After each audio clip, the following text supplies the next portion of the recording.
Hello and welcome to Japan Lyric Room. In this program, we explore the lyrics of Japanese songs, delivering clear explanations of their meanings and unique cultural backgrounds. Please note that while the voices and illustrations in this video are AI generated, the project itself is run by two Japanese creators living in Japan.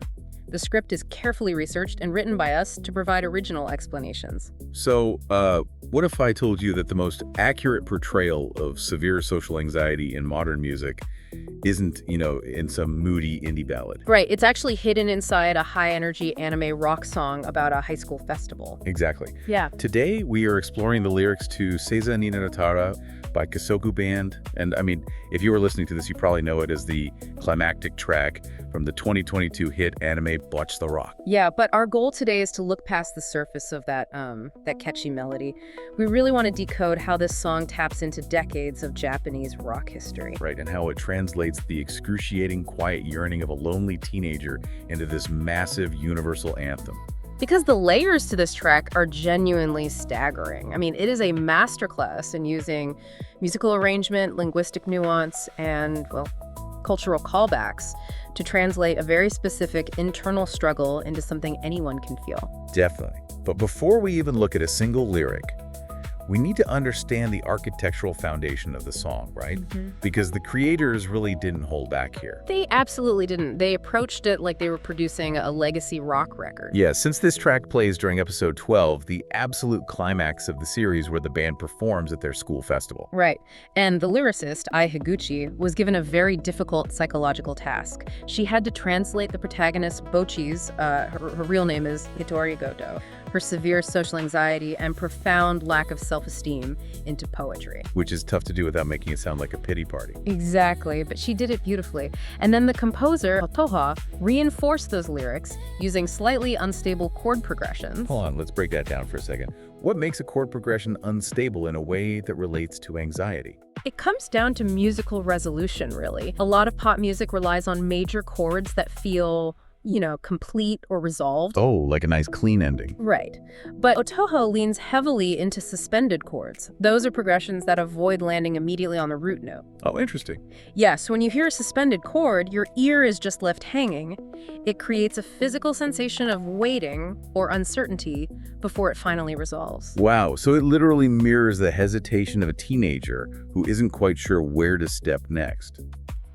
That is fascinating. The anxiety is baked into the math of the music. It really is. And then the arranger, Ritsuo Mitsui, took those chords and focused strictly on an authentic live rock sound. But why is that important? A lot of anime music is highly polished and overproduced, isn't it? It is, yeah. But high polish would betray the reality of the characters.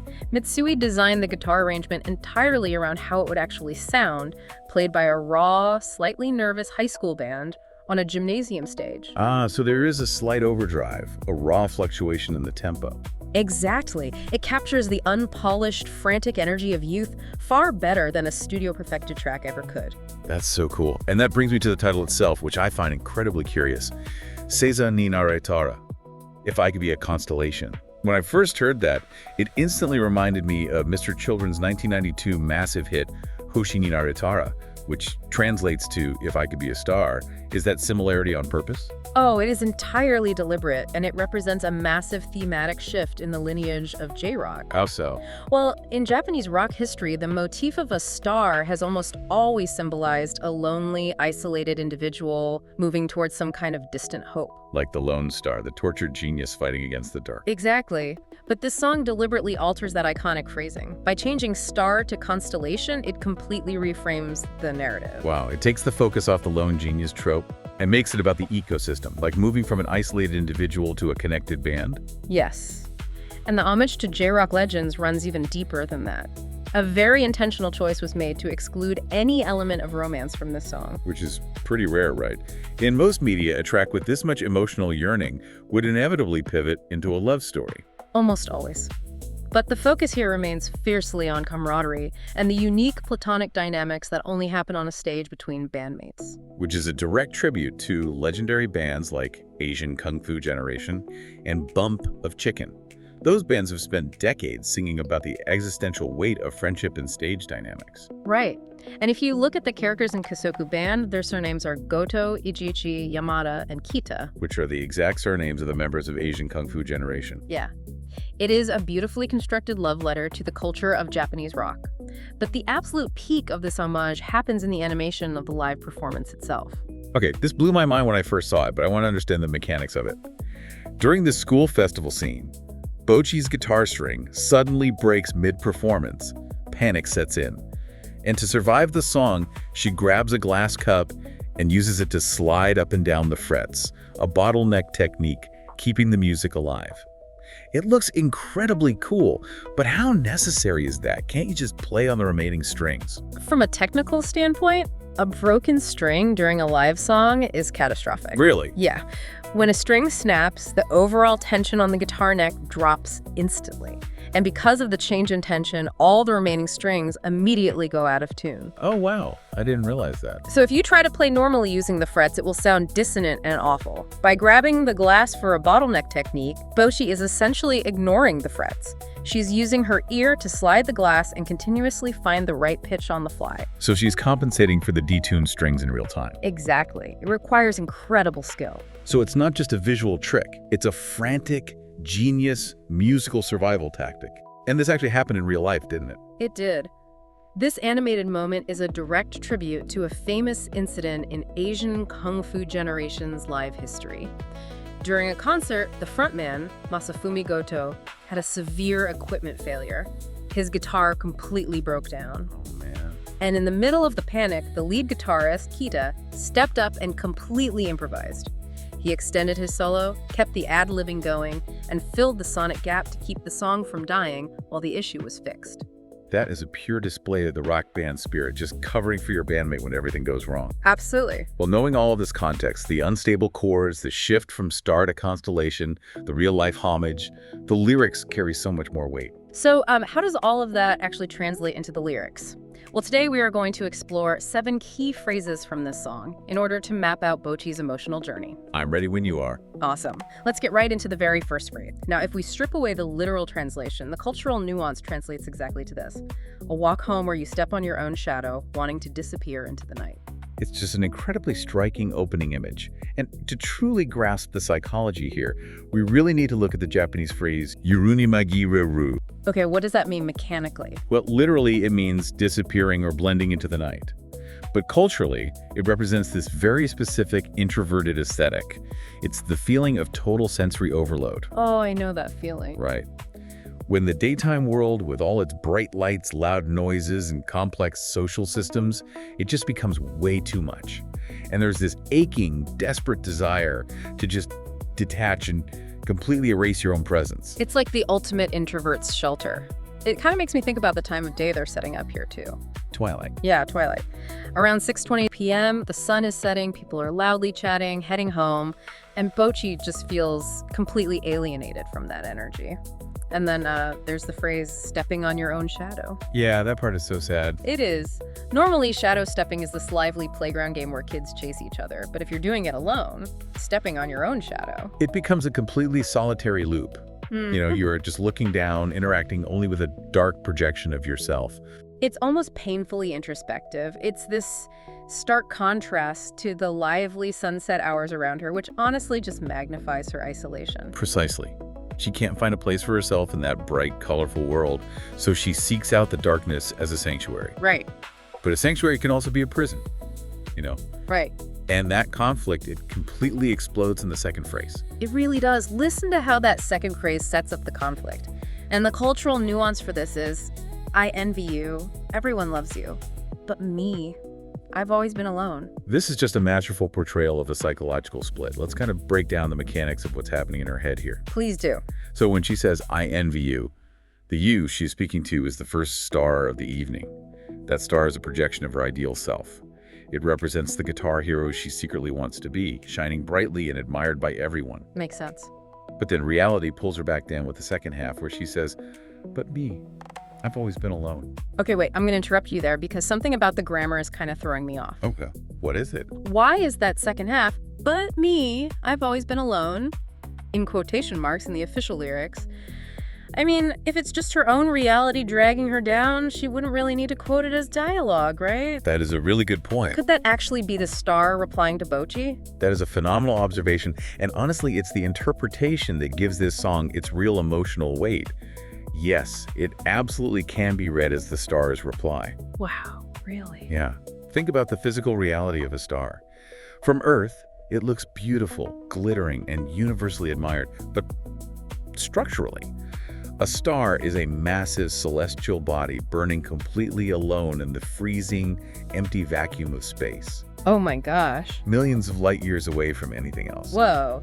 So, by mapping her feelings onto the star, it reveals her deepest, darkest anxiety.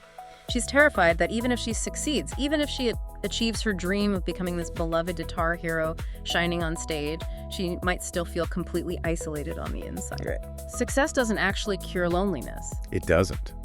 And that fear of enduring loneliness makes what happens next even more complicated for her. Because as the story progresses, she actually does form connections. She joins the band. Right, things are looking up. But the human brain is a tricky thing. The moment she secures those connections, a brand new anxiety just replaces the old one. Right, because once you have something precious, you suddenly have something you can lose. The fear of failure just turns into the fear of loss. Exactly. That pulls us right into phrase number 3. The cultural nuance translates to, "The moon is so beautiful it makes me want to cry because I know that someday a parting will come." This taps into one of the most profound cultural philosophies in Japan, known as mono no awa. Have you ever encountered that term before? I've heard it in passing, but usually in relation to, like, cherry blossoms falling. What does it actually mean, mechanically speaking? It translates roughly to the pathos of things, or a deep, empathetic awareness of the impermanence of the world. Impermanence, right. Yeah, it's the psychological phenomenon where the sheer beauty of a moment doesn't just make you happy, it actually makes your heart ache, because its beauty is intrinsically tied to the fact that it will end. Okay, so to ground this for a second, is it kind of like the Sunday night dread? Sunday night dread. Yeah, like you're having an amazing weekend, but by 7 p.m. on Sunday, you can't even enjoy the evening because you're already mourning the fact that you have to go to work on Monday. That is a very practical, everyday way to look at it, yes. Yeah. It's the anxiety of the impending end ruining the present. Got it. In this lyric, the moon represents the fulfilling, radiant time Bocchi is currently experiencing with her bandmates. No. Because she has spent her entire life alone, her sensitivity to happiness is just incredibly acute. She's hyper aware of it. Exactly. The overwhelming beauty of having friends makes her terrified of the inevitable day the band breaks up or they just go their separate ways. She's mourning a loss that hasn't even happened yet. Man, it's exhausting just thinking about living with that level of constant emotional hypervigilance. Her internal world is just churning with these complicated feelings. It really is. And that flows perfectly into how she processes those feelings in the 4th phrase. The cultural nuance here is, the afterimage of fading thoughts sparkles like a prism in the midnight darkness. We really have to unpack the physics and the cultural legacy of the word prism here. In the context of J-rock, the word prism isn't just a shiny object. It directly echoes a song by the Japanese rock band Baseball Bear called Seikatsu Prism. Okay, but how does the physical mechanism of a prism actually connect to her anxiety? Well, think about how a prism physically operates. You shine a single concentrated beam of white light into it, and the glass bends and refracts that light at different angles. Right, making a rainbow? Exactly. It scatters it into a vast, complex spectrum of colors. Ah, I see. So her fading thoughts or her lonely muttering, that's the single beam of white light. It's just raw anxiety. Yes. But when it passes through the darkness of the night, it refracts. It breaks apart into this multifaceted, complex spectrum of emotion. Exactly. And by echoing Baseball Bear, it signifies the moment her raw, chaotic anxiety is transformed into art. The prism is the music itself. That is brilliant. She takes this isolated overthinking, and instead of just letting it weigh her down, the music refracts it into something sparkling and beautiful. It's a huge turning point. It is. And as she begins to accept this transformation, you can feel the lyrics stop looking inward at her own shadows. They suddenly pan outward, looking at the people around her. Which shifts the narrative from introverted fear to cosmic destiny. I love that. And that brings us to phrase number 5, and it is absolutely packed. The cultural nuances, we met far beyond, and because it's karma, we'll meet again and again. For a fan of Japanese rock music, this phrase is just an absolute treasure chest of homages. The term Haruka Kanata, meaning far beyond, is the title of one of Asian kung fu generation's most famous tracks. Oh. And the word karma points directly to a legendary song by Bump of Chicken. Both of these massive bands frequently explore themes of celestial bodies, inescapable destiny, and, the struggle of youth trying to find each other in the dark. I actually want to talk about that word karma, because usually when I hear karma, I think of cosmic payback. Like if I cut someone off in traffic, I get a flat tire the next day. Right, the Western colloquial use of it. Yeah. So how does J-Rock spin karma into this romantic celestial destiny?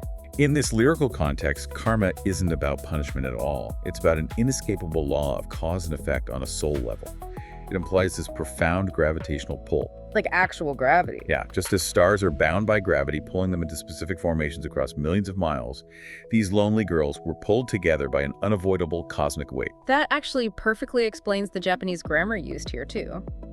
The lyric uses the word deate shimata. Exactly. If you break that down, adding shimata to a verb in Japanese usually implies something happened that couldn't be undone or avoided. It's often used for accidents. But here, the feeling is we met and there was absolutely no avoiding it. Right. It frames the band not as a random high school club, but as a total cosmic inevitability. They didn't just bump into each other in the hallway, they collided because the universe demanded it. And when celestial bodies collide, they generate immense energy. They create something entirely new. And what they create is our sixth phrase. The cultural nuance for this is, let's spread the night like a canvas and paint our own fantasy. The operative word here is Hitori Gotoh, which translates to a fantasy, a fabrication, or a pipe dream. And this is yet another specific homage pointing to Asian kung fu generation's track Time Traveler. They really love their homages. They do. In this lineage of rock music, Hitori Gotoh represents the pure, unadulterated creative impulse of youth. It's the audacity to take your impossible fabricated pipe dreams and just dare to make them real through the sheer force of a distorted guitar. I love the mechanics of this metaphor. Let's spread the night like a canvas. I mean, think about the journey so far. It's a huge contrast. It is. In the very first phrase, the night was just a heavy blanket to hide under so she could step on her own shadow. It was a place to disappear.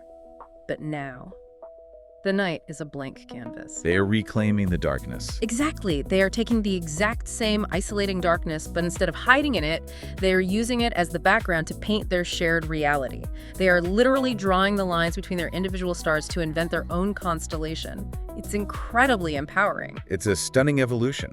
And that evolution really sets the stage for the emotional climax of the song, where Bocchi finally takes complete ownership of her place in that constellation. So let's look at the seventh and final phrase we're exploring today, because it hits hard. The cultural nuance translates to, I won't undo the line that connects us, no matter how brightly you shine. To truly appreciate the power of this lyric, we have to examine the callback. During the first chorus of the song, Bocchi sings a very similar line, but with one crucial grammatical difference. Ooh. Yeah, she pleads, Hodokanedi, which means, please don't undo the line. Right, that's a passive request. She's basically begging her friends not to abandon her. It's rooted in that anxiety we talked about earlier, the fear of losing them. Exactly. But here, at the climax of the song, she changes the word to Hodokanayo, meaning I won't undo it. That is literally a one-character shift in Japanese from day to day, but psychologically, it is an absolute mountain of personal growth. That's everything. She stops being the passive victim of her own anxieties. She stops begging the universe to keep her safe, and she actually takes agency. She makes a vow. She finally accepts herself, flaws and all. She realizes that she doesn't have to be the biggest, brightest full moon or the most dazzling star to have value. Right. She actively chooses to hold on to the lines connecting them, even if her bandmates shine far brighter than she does.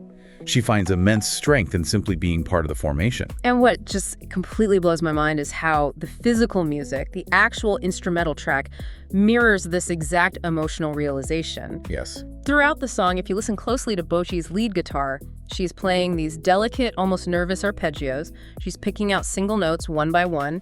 It perfectly mimics her overthinking, her anxiety, her solitary murmurs. Yes, the musical arrangement is doing just as much heavy lifting as the lyrics, because underneath those delicate, nervous arpeggios, you have Kita's rhythm guitar.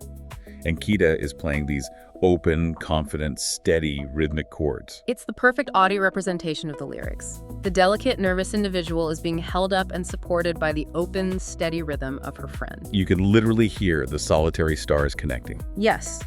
to form the constellation in the chord progression. It's audio storytelling at its absolute finest. It really is. The layers of meaning here elevate Seiza ni Naretara from a catchy tie-in song into a definitive piece of modern Japanese rock. Totally agree. It effortlessly bridges the gap between the crippling social anxieties of a solitary teenager and the sweeping cosmic legacy of the giant rock bands that paved the way before them. So as we wrap up our lyric explanation today, I want to leave you with a final thought to ponder. Think about your own moments of intense isolation. Those times when you felt completely detached from the bright, loud, noisy world around you. We've all been there. Yeah. The times you felt like that solitary star burning alone in the cold, wanting nothing more than to blend into the night. It's easy to view those moments as a permanent state of failure. But perhaps those moments of wandering in the dark weren't a failure at all. Not at all. Perhaps they were simply the necessary quiet, the vast, empty canvas you needed to find yourself in before someone came along and drew a line to connect you, turning your solitary, quiet light into a vital piece of a beautiful, sprawling constellation. Thank you so much for listening. We feature various Japanese songs and provide detailed explanations on our website. Please check the link in the description to explore more. If you enjoyed this program, please subscribe to our channel and let us know your thoughts or song requests in the comments. See you next time. This was Japan Lyric Room.